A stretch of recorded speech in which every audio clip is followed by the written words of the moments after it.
Hello and thanks for joining us on tonight's News at 7, where we get to the heart of the day's stories and communities across Scotland. Tonight, Rangers have new owners. Buzzing.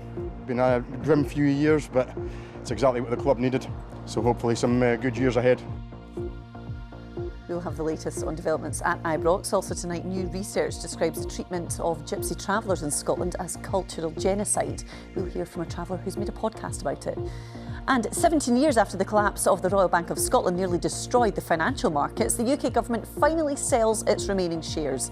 We'll have the full story. And as always, we will have the sport with Lewis. What have you got for us tonight? Yes, Amy, we look ahead to tomorrow's big tennis match between Jacob Firmly and Cameron Norrie at the French Open. And we are going to meet the students who've built a replica of John Logie Baird's first ever television. Hello, I'm Amy Irons and welcome to the News at 7.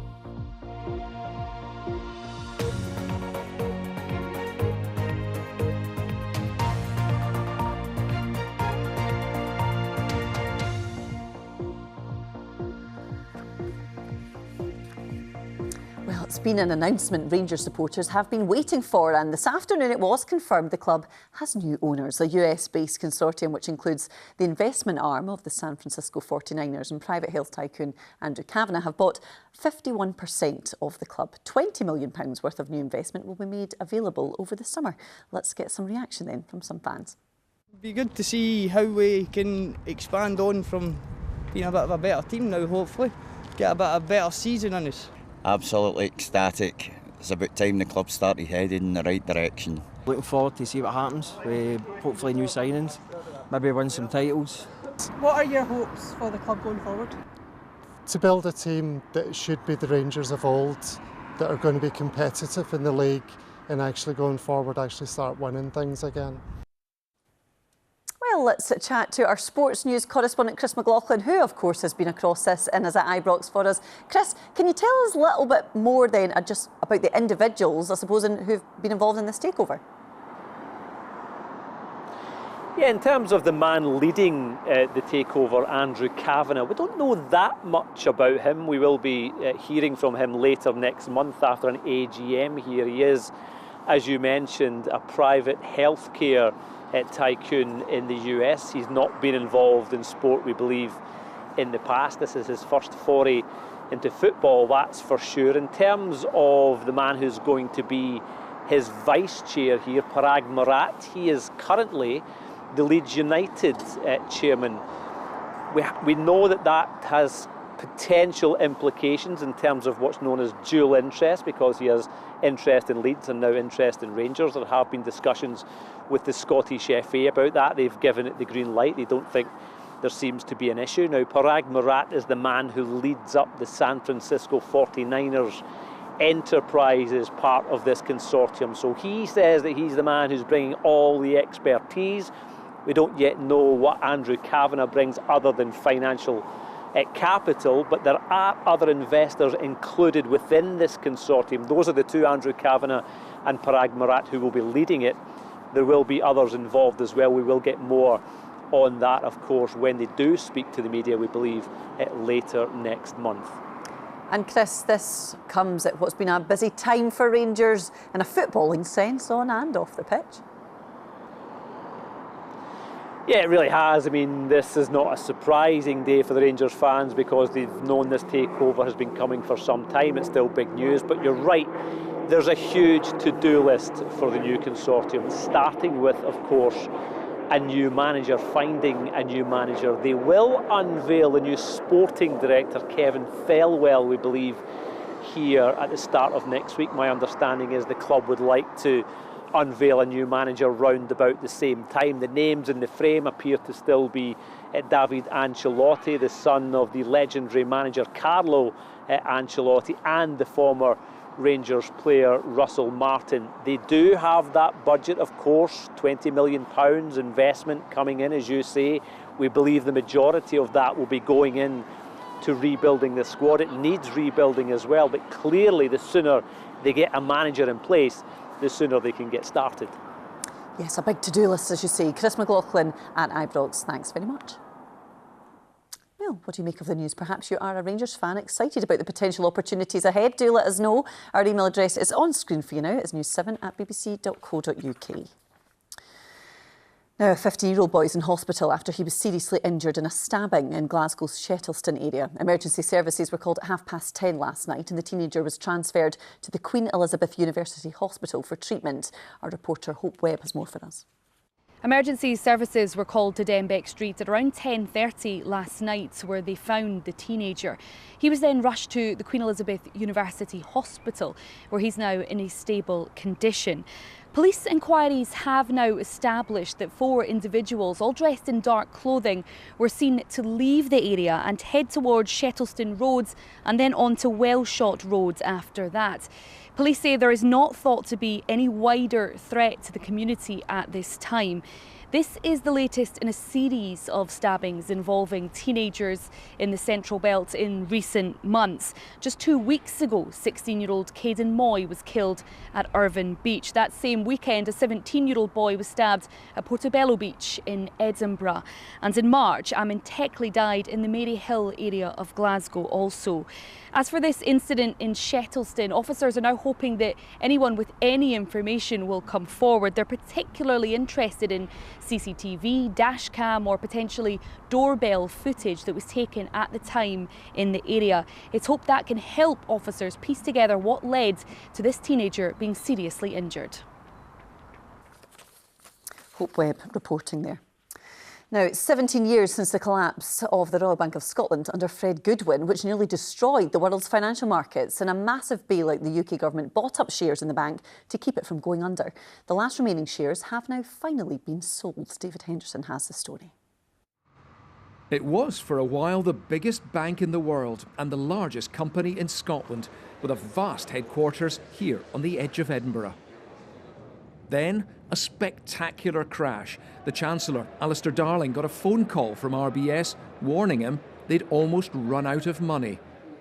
A senior Treasury advisor told me it was a moment of crisis. To this day, I don't think quite a lot of people realise how bad that was, that the banks would have closed, cheques would not have been honoured, we wouldn't have been paid, we wouldn't have been able to do our shopping because the ATMs in the country would have seized up.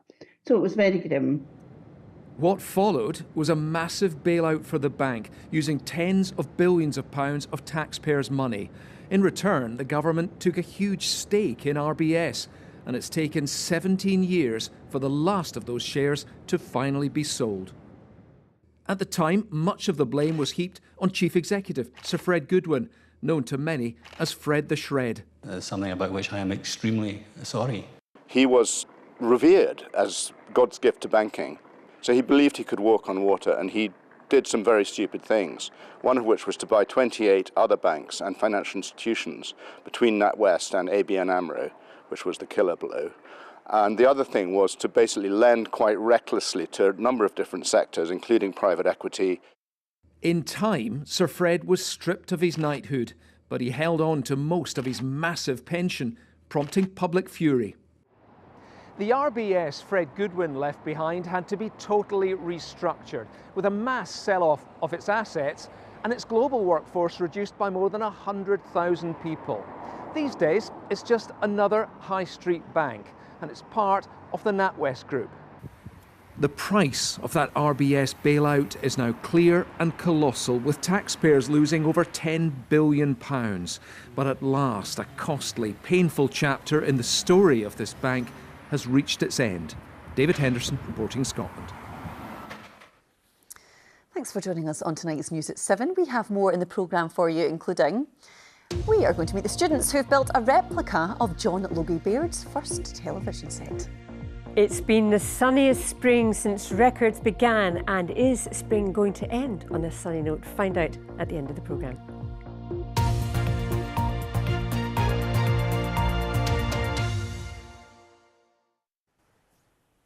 Research looking at Scotland's traveller community says social experiments like taking children forcibly into care was a form of cultural genocide.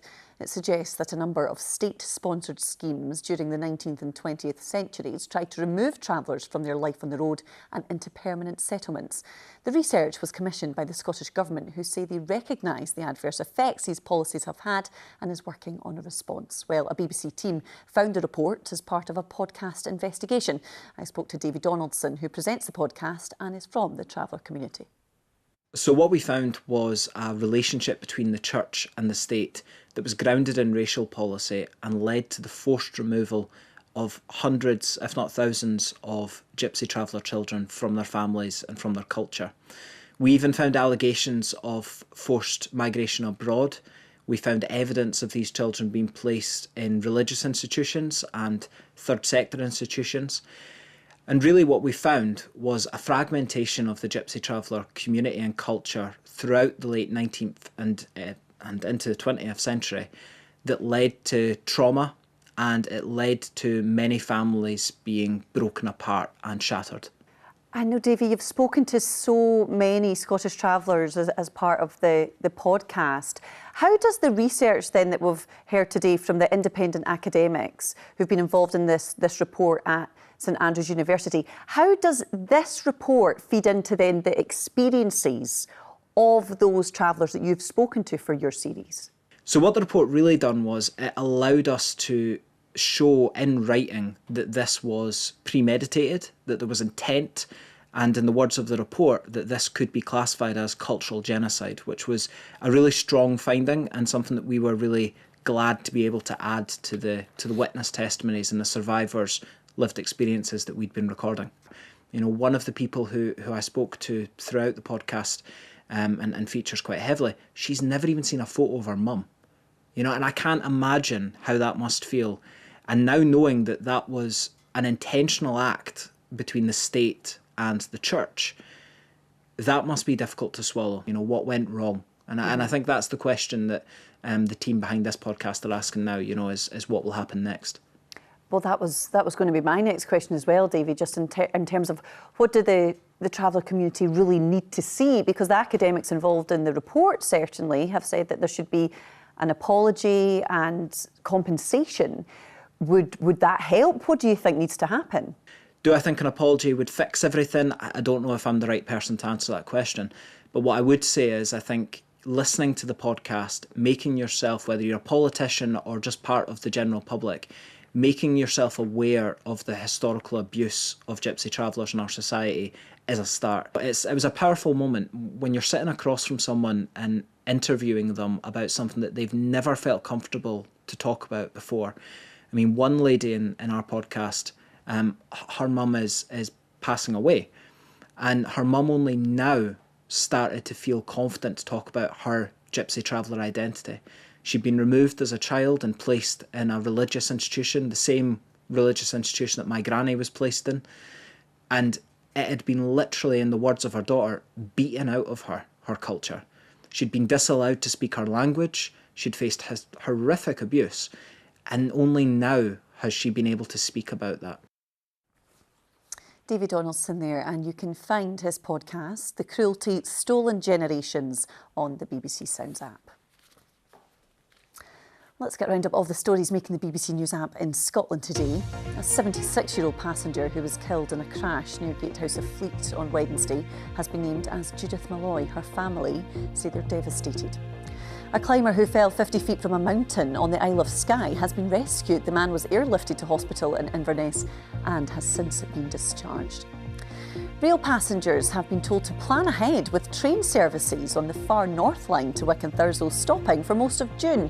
It's part of an £11.5 million project. And a historic estate in the south of Scotland is up for sale. It offers over £7 million. The Cally estate near Gatehouse of Fleet has nearly 2,800 acres. Well, for more information on all of those stories, you can scan the QR code on your screen now and it will take you straight to the BBC Scotland News app, where there is more for you, including the sewing bee judge who's been named Chancellor of an Edinburgh university. Now, this is Neil Stewart and his wife Caroline. Neil was a cattle farmer from Kelso in the Scottish border. Last year, he took his own life, an event which shocked his family and the tight-knit farming community in the area. Now, Caroline and Neil's brother Alistair are leading a 100-mile memorial walk along the Kintyre Way to honour his memory and raise awareness of mental well-being for rural workers. Alistair told us about his brother and his state of mind before he died. We did realise that he wasn't in great fettle for the last year or so of his life. But when you spoke to him, yeah, I'm fine. I would probably say I'm fine as well. But he obviously wasn't fine, and that was just such a tragedy when it happened, and a shock as well. He was such a big, strong guy, and if things weren't going his way, he would knuckle down and keep his head down, and he didn't talk to people about it. Well, poor mental health is reckoned to be a silent killer among agricultural workers. Joining me now to discuss this is Carol McLaren from the Royal Agricultural Benevolent Society. Good evening, Carol. Thanks so much for joining us on the programme. So at the moment, there are not these up-to-date figures for people working in agriculture who've taken their own life, but I know that that's research that you're going to be involved in. Why do you think it's important, first of all, that we do this research? Well, farmers take a huge pride in the job that they do, and they have an incredible work ethic, but that can come with a heavy cost. And very often that work is done on their own. It can be very lonely. Loneliness is a big issue for the industry. But also they have to deal with an awful lot of unknown factors. The weather, for example, this year was fine, last year was awful. And these are complex businesses as well, which can be very demanding to run. And sadly, we are losing too many people of all ages in Scottish agriculture in all different parts of the industry. And so what the research is seeking to do is to really try and understand the factors behind that, so that we can, as an industry and as a charity, do all that we can to prevent further tragic losses. I know, Carol, you've spoken, of course, to Neil's family. What do you think they hope to achieve with the walk? Is it just about raising more awareness? I think what the family are doing is absolutely incredible. Just take my hat off to them. What they are doing is taking us a huge step forward in terms of speaking very openly about this type of loss. And we know, we work very closely with Suicide Prevention Scotland, and we know that talking openly about suicide can save lives and will help to keep our rural community and the wider community safer. So what they're doing is, I know they're all getting together, and that will be, therapeutic for them to enjoy time to remember Neil. He was a wonderful character, much loved in the community. But they're also going to be talking and sending out a really important message about how important it is to talk openly about these things, and also to seek support when you need it, because support is there, it's always there. But we know farmers are not good about even taking steps to address physical conditions, never mind mental health conditions. So this is a huge, huge step forward, and we're extremely grateful to the Stewart family and all their friends.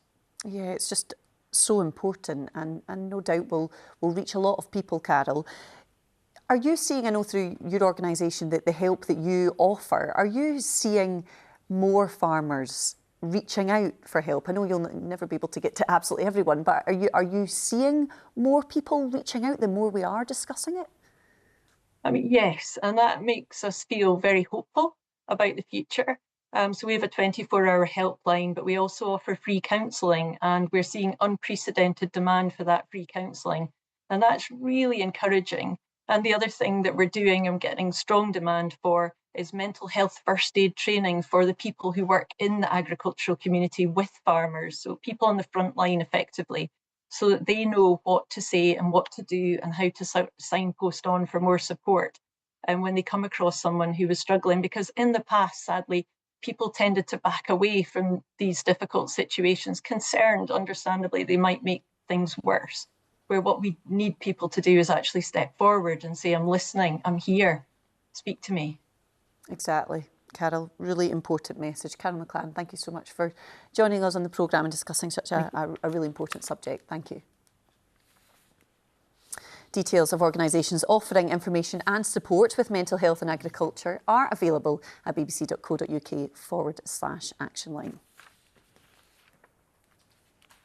Well, still to come, we have the weather with Judith, of course, and John Logie Baird's television gets an upgrade by Scottish uni students. But before all of that, it is sport time with Lewis, and Scotland's women are in action tonight, Lewis, in their first game under the new boss too.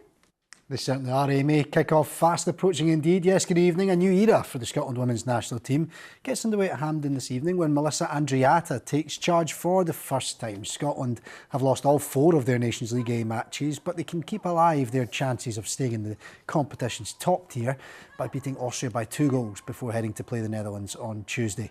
The Scots haven't reached a major tournament since 2019, but defender Emma Lawton believes Andreatta has brought renewed energy to the camp. Yeah, it's been good. It's kind of a reset for us. She's brought a lot of energy, which I think's been really good. So yeah, it's kind of having to quickly learn like what she's like and what she wants from us. But no, it's been really enjoyable so far. Our focus is qualifying for the World Cup, so I think this is the kind of start of it. These 2 games, obviously, we're trying to stay in League A, which is a big goal for us. So hopefully we can put out performances that will let us do that. On to some Scottish tennis intrigue now when Jacob Fernley plays Cameron Norrie tomorrow in the 3rd round of the French Open. It'll be the first time in the Open era that 2 British players have met beyond the first round at Roland Garros, and the winner will most likely face Novak Djokovic in the last 16. Earlier I spoke to the Times tennis correspondent Stuart Fraser and asked him first about the remarkable rise of Edinburgh's Fernley. You know, whatever happens from here, just looking back at the last 12 months overall when he was getting ready to compete in qualifying for a lower tier event in Nottingham this time last year. His rise since then has been remarkable. And I think one of the big things about Jacob is that he spent time in the American college circuit when he was younger, and that's prepared him for the sort of competitive nature of international tennis. It's tough out there on the professional tour, but he's adjusted to it really well because of that sort of upbringing. And Cam Norrie's in decent shape coming into this. You have to be to get past Daniil Medvedev, don't you? Cam has struggled the last couple of years with injury and poor form. It's been a tough time for him. He's sort of been sliding towards maybe even dropping outside the top 100. But he's a fighter. He's got a bit about him. He's competitive. He digs in on the court, and we saw that the other day against Daniil Medvedev. He almost lost that match from 2 sets up, but you know, still believed, still fought hard, and produced a great finish to come through that one. And really the signs are looking good for him again ahead of the summer. It'll be an incredible achievement for one of them, and it could be a fascinating next round as well in store for whoever comes out on top, couldn't it? You know, for years Andy Murray was the sole flag bearer, but I think there's a real good collective group at these sort of bigger tournaments, all pushing each other on. And, you know, we've seen that with Jack Draper as well. You know, he's really emerged into the game's elite over the past couple of years. So there's definitely greater depth. They're pushing each other on, and we're seeing more of them towards, getting towards the business end at these bigger tournaments. Absolutely. Stuart Fraser, the Times tennis correspondent, thank you very much for joining us today. Thank you. Finally to Shinty, and the second round of the sport's most coveted trophy, the Camanachd Cup, begins tomorrow. Among the teams hoping to clinch a quarter-final spot are Fort William, who play their local rivals Kilmally. In their first season since promotion to the Premier League, the Fort are just 2 points from the top with a game in hand, and the town is buzzing. I would say that we were lacking some fans for a while down in the bottom of the national division and things like that. And you're losing every week, it's difficult to get them along. But now we're seeing all the supporters coming back on the sidelines. They're in the clubhouse after the game. Everyone's got a smile on their face with a win, so it's nice to see that again. I live locally, and everywhere I go around the town, everyone's talking about Fort William Shinty Club, and you know, can't escape it at all. So it's great. We're back. Fascinating, always good, the Camanachd Cup. I was going to say, it's always one of these things that's been on the list that I want to see. Yes, not for the faint-hearted, to play or to watch, I have to say. So buckle up for that. Thanks very much, as always. Cheers. Now, it is hard to imagine life without TV, but there was a time when the idea of sending pictures through the air was laughed at. That all changed a century ago, thanks to Scottish inventor John Logie Baird. Now, a group of students at the University of Strathclyde have recreated his original television with a few new features for the the 21st century. Mechanical engineer Molly Barry told us all about it. Don't adjust your dial yet. So we have recreated a replica of John Logie Baird's original TV with a few new adaptations. John Logie Baird is a Scottish-born inventor, actually from Helensburgh, so not too far away. John Logie Baird studied at the University of Strathclyde over 100 years ago. Went on to create the first TV, which was this behind me, the mechanical television. Very different from the TVs we know today. You know, it's a lot less, the quality is not as good as the TVs we know and love today. And, you know, it's based around a disc, a spiral disc with a pattern of holes, which shines light through one hole, and when spinning at high speeds, creates to form a whole image. To make it safe, we had to adapt slightly to more modern electronics. We have also added a digital aspect to allow a user to upload an image straight from a mobile device straight to the television. It was very interesting to see some of his previous designs and how we could adapt that and create a viable product. We've already done some outreach initiatives at the University of Strathclyde. We've targeted high schoolers and you know, taught them a bit about John Logie Baird, how the mechanical TV works, and hopefully encourage and inspire them into an engineering future. Oh, what a talented bunch, and thank goodness for John Logie Baird. I know. Otherwise we'd be able to watch lovely Judith on the telly. Yeah, absolutely. That's really interesting, isn't it? Giving it a bit of a modern twist. Yeah, still I remember I was brought up in black and white films. You're not old enough for that, Judith. So, you know, it's been really unsettled, as you know, the low pressure ending. It was going to be summer on Sunday. Though. Gorgeous pictures behind us. And the rain has brought the greenery back to our trees and our fields. And there you go. Lovely beach pictures there. So it may have looked like it's been raining all week, but it's certainly brought the wildlife to life. And Mother Nature does have a way of balancing things out, doesn't she? And she certainly did at the end of spring. It's been the sunniest spring since records began, but not the driest. And that's because the last couple of weeks or last 10 days has been taken over by low pressure. And this is coming our way tonight. This is going to be our weather for the weekend, throwing out weather fronts as we head through the course of the weekend. But also on Monday, it starts to settle down once again. So tomorrow morning, we'll see the first signs of some thicker cloud into the west. It's a largely dry start, quite a keen wind, a gusty wind running up the west coast ahead of our weather front, but elsewhere dry, some brightness, the odd shower ahead of the front, some sunshine I think for the north and clouding over for the northern Isles, winds coming in from the southeast ear and picking up. But it's that southerly wind that will bring warm air across the country. Here's our band of squally rain moving in from the west, the odd rumble of thunder perhaps embedded with it, giving us a couple of hours of squally rain as we head through the day. We'll feel warm, 19-20 Celsius, I think fairly widely tomorrow, and windy too, those winds strong and gusty at times. But that band of squally rain does clear away. By the time we reach Sunday morning, we're into our next band of squally rain. Now, this is a bit of a game changer. As that moves across the country, it clears away to the east, it brightens up behind it, scattered showers behind it. But what it does do is introduce cooler air. The winds veer into the west, then the northwest, bringing quite a cool Arctic feel, an Arctic air across the country. You'll notice it cooler. Temperatures 14, 15 Celsius or thereabouts, but it's a cool air mass. And certainly brightening up across eastern Scotland once that main band of rain becomes confined to the Northern Isles.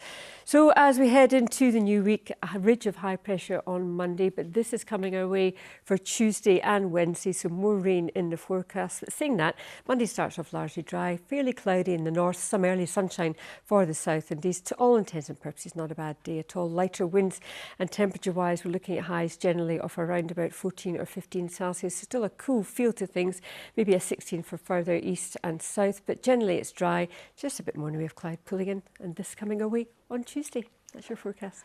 Thanks as always, just lots of blue coming. I know. Lucky and just as the exams finish, it always happens, doesn't it? The rain is back. You're right there. Thanks very much, and thanks to you for being with us on tonight's news at 7. The weekend team will be here tomorrow. Have a great evening. Bye-bye.